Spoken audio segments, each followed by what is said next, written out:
La mise en place du Conseil national de la transition, l'organe législatif de la transition, peine à voir le jour.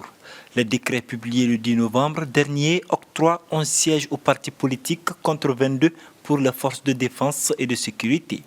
Un partage jugé inadmissible par Mahamadou Traoré de la coalition des forces patriotiques, d'où leur refus d'y siéger.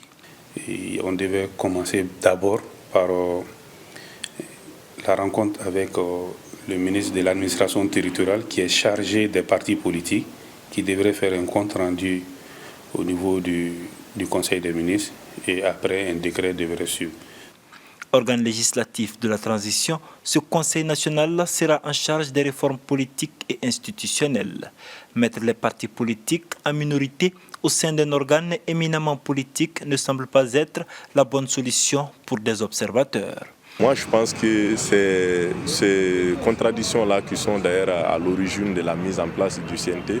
Mais je crois que le problème peut s'arranger quand les militaires revoient la copie, c'est-à-dire le nombre de leurs sièges à la baisse, en octroyant le poste de la présidence du CNT à un politique. À défaut de réduire le nombre de sièges des militaires, octroyer plus de postes aux partis politiques et au mouvement du 5 juin à l'origine, des événements qui ont débouché sur le coup de force peut être une solution.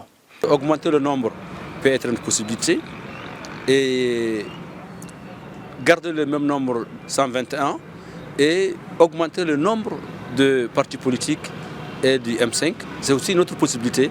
Si plusieurs partis politiques refusent de siéger compte tenu du nombre de postes qu'ils jugent insuffisants, la formation politique de l'ancien Premier ministre Moussa Mara refuse d'y siéger car estimant que les partis politiques doivent se tenir loin de cette transition et préparer l'élection présidentielle qui est dans 16 mois.